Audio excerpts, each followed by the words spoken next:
Yo, what is good, YouTube, and welcome back to another JC2K video. In today's video, we're going to be ranking the top 10 best cards currently in NBA 2K23 MyTEAM, and this list is starting to get really hard to make. We have so many elite cards, invincible cards, just amazing all-around cards in my team right now at this point of the year that you have to leave a lot of really good cards off the list, unfortunately. But with that being said, we've put together a list of, in my opinion, the best cards in the game. Amazing options that you can use. But before we hop in the video, if you haven't already, make sure you hit that subscribe button. Help me push towards the 12,000 subscriber mark on the channel. I upload every single day and I would really appreciate it. Sorry, 13,000 subscriber mark on the channel. I upload every single day. Would really appreciate it if y'all do subscribe. Additionally, I can't speak. At number 10, we have Tracy McGrady. I don't know why I'm struggling. T-Mac is going to be a really good option. And I was looking at my old best cards list and forgot to pull up 2KDB. This is a mess so far. Invincible T-Mac is the second best shooting guard of the game, still in my opinion. Incredible stats, near perfect badges. Of course, he's an amazing, super complete card. Definitely very high on the card. KPJ base Oscar upper on very quick is one of the best couple releases in the game. MJ dribble style T-Mac. Size up, Curry escape, the lid behind the back. I mean, card is really good all the way around. Very complete, very competitive level option at the shooting guard position. He's got amazing saves, front clutch dunk animation, 6'8", great player build, elite defender.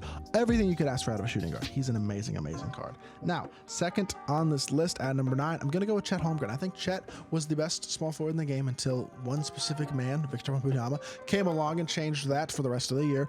But 2KDB still lists him at 7 foot. He's 7'1" in game, 7'6" wingspan, hotspots from everywhere, 40 Hall of Fame badges, near perfect stats and badges. Animations are also amazing. PJ Tucker base, Chet Holmgren upper on very quick is really good. Normal leaner. DeMar size up, Curry escape, the lid behind the back, and quick drops off one. The reason that you're going to see Chet on this list and you're not going to see Bol Bol is because I like Chet's release better than Bol Bol, and I think statistically he's a little bit better than Bol Bol as well. Moves as well.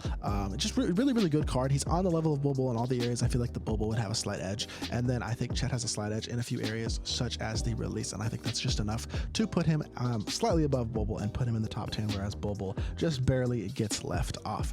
At number 8, going with Shaquille O'Neal. Shaq's one flaw is that he is limited to power forward and center, and he's only 7'1", so only 7'1", only. This is Shaquille O'Neal. We're talking about one of the most dominant, best centers of all time, but he's a little bit undersized, which is just ridiculous, but he's still one of the best cards in the game. His hotspots, his hotspots are perfect. His stats and badges are, of course, basically perfect as well, and then he's got this Montrezl Harrell base John Wall upper on very quick, which is one of the best releases in the game. It is really a great release. MJ dribble style, DG size up, Kobe escape, the lid behind the back. Does not have a good leaner. He does have quick drops though. He's one of the most dominant cards in the game in terms of his speed. He's a huge mismatch with his speed. He's got an amazing release, and I do think he's one of the best invincible cards in the game, deserving of a very high up spot on this list. Nikola Jokic, the best point guard in the game, kind of a hard card to rank because of the fact that I feel like he's still got a pretty significant edge over all the other point guards in the game, which is why he's as high on this list as he is, because I think he's significantly better than the second best point guard in the game. Hotspots from everywhere, 40 Hoffs, again, near perfect stats, of course, near perfect badges. We're at the point in the year where every single card in this list is going to have near perfect stats and near perfect badges if they don't actually have perfect stats and perfect badges. Eric Pascal base, Oscar upper on very quick, normal leaner, MJ dribble style, Curry size up, wall escape, lid behind the back, and quick drops off one. He's got great saves, an amazing release, and amazing dunk animations while being 6'11" and an elite defender, and a really great all-around card. The best player in the NBA right now is still the best point guard in my team and deserves a spot pretty high up in the top 10. Putting KP here at number 6, I will say I actually prefer Shaq at power forward specifically over KP. The reason that KP takes the spot and higher up on this list is because I think KP is a better option at the center position. Being 7'3" with a 7'6" wingspan, I think he competes better against Yao Ming, Manute Bol, Rick Smits, etc. The true giants at the center position. I think KP competes better than them against them than Shaq does, which gives him a slight edge, I think, as an overall card. He's got obviously near perfect stats and badges, of course, though, as an invincible card. KP release is really solid. DeMar size up, wall escape, lid behind the back, quick jumps off one. A 7'3" player moving the way that he does at 99 speed is, again, a huge mismatch for a lot of other options at the power forward or center position, and he is an amazing card who deserves a spot very high on this list. Yao Ming, 7'6" at the center position with 80+ speed, 80+ 3-ball, decent sigs, a capable release. Of course, he's going to be a top 10 card in the game. 82 speed and excel, 92 shot 3, has great shooting badges, great finishing badges, great playmaking badges, and even can get clamp breaker quick for step upgraded, can get handles for days, get challenger, pick dodger. There's some things you're going to want to add on him. But once you get those on him, he's going to be incredible in those areas.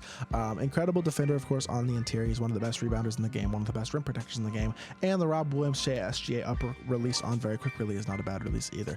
D-Book size up, Kobe escape. Pro 2 leaner is not as good as a normal leaner or a tray leaner or something like that, but I don't think it's really all that bad of a leaner, to be completely honest, and I do think he is a very, very good card all the way around. Still a card that I personally am very, very high on and think does a ton of things near perfect, honestly, at the center position, except his release isn't quite as elite, and I guess in-game cards like an in-game Taka or Yao could be better, but overall, I mean, he's still an insane top-tier option at the center position and a top 5 card in the game.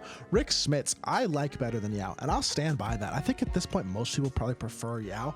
I still prefer Rick Smits. I have him number 4 because he's got the best release for any of these giant bigs in the game. Playmaking is really capable. Defense is amazing.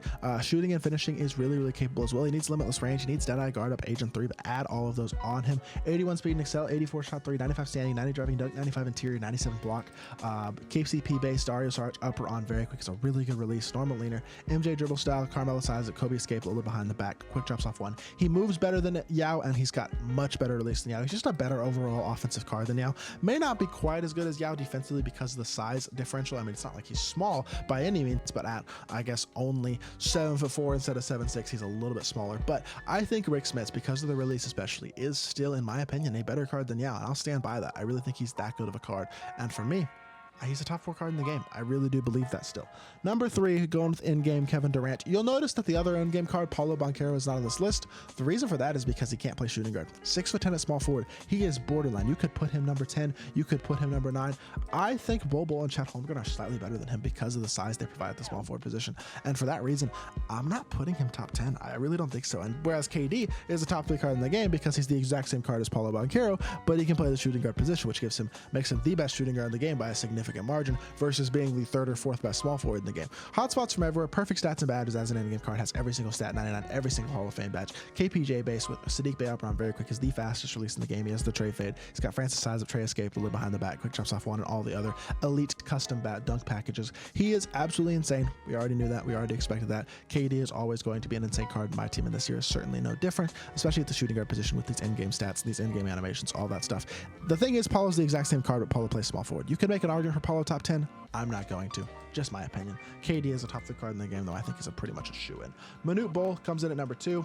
I honestly kind of expected Manute to be the best card in the game until we got Yao or Taco in games. But now 7'7" with an 8'5" wingspan, hotspots from everywhere, 83 speed and excel, 88 shot 3, insane interior defender, 95 standing and driving dunk, amazing shooter, amazing defender, really good finisher as well, and can get all the key playmaking badges and everything that you want. He's the biggest card in the game. Has a really good release as well. This Jared Allen base, KD up around very quick. It's really good. Normal leaner. LaMelo size up, Kobe escaped a little behind the back. Aren't incredible sigs, but it really doesn't matter. He's so good overall.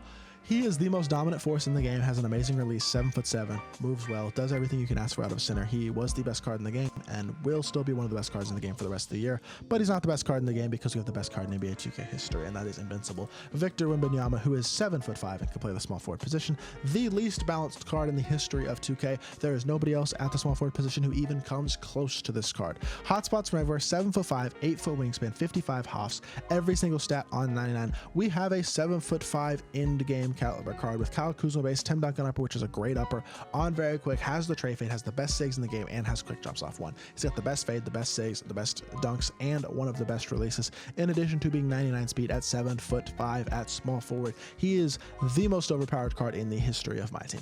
Plain and simple. He's the best card in the history of my team, and he is obviously the best card in the game right now. It's really not close. He'll be the best card in the game for the rest of the year. I spent $50 on him, and I don't regret it for a second. So that is going to do it for this video. I hope y'all did enjoy. If you did, make sure you hit that like button, leave a comment, and subscribe. I'll be back with more 2K content very, very soon, and I appreciate y'all. Peace.